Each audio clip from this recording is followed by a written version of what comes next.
আসসালামু আলাইকুম, welcome to my channel. আশা করি সবাই ভালো আছেন। আজকে আমি আপনাদের জন্য একটা সিম্পল নাস্তার রেসিপি শেয়ার করব। বাসায় যদি কখনো একজন মেহমান আসে এবং কি নাস্তা দিবেন ভেবে না পান, তাহলে এই রেসিপিটাই শুধুমাত্র আপনার জন্য।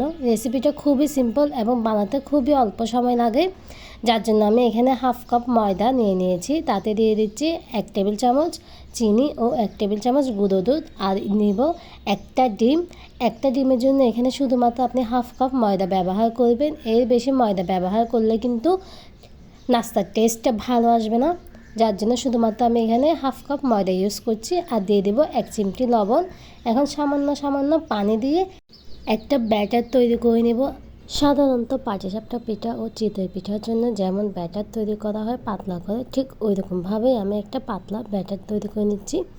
দেখুন, আপনারা দেখলে বুঝতে পারবেন যে আমি ব্যাটারটা কত পাতলা করে তৈরি করে নিয়েছি।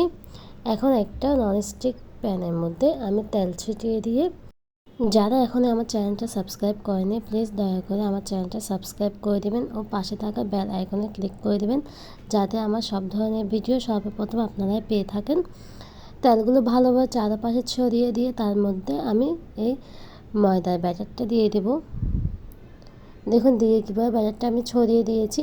জাস্ট প্যানটাকে একটু উপর নিচ করলে ব্যাটারটা আপনা আপনি ছড়িয়ে যাবে। এখন এটা পাটিসাপটার পিঠার মতো আমি গোল গোল রাউন্ড করে নিচ্ছি। পাটিসাপটার পিঠার মতো এটাকে এইভাবে মেহমানের সামনে সার্ভ করা যায়, বা কেটে কেটে টুকরো টুকরো করে সার্ভ করে দিতে পারেন। দেখুন, হাফ কাপ ময়দা ও একটা ডিম দিয়ে আমার এখানে মোট 4টা পিঠা হয়েছে একজনের জন্য। এটা কিন্তু পারফেক্ট।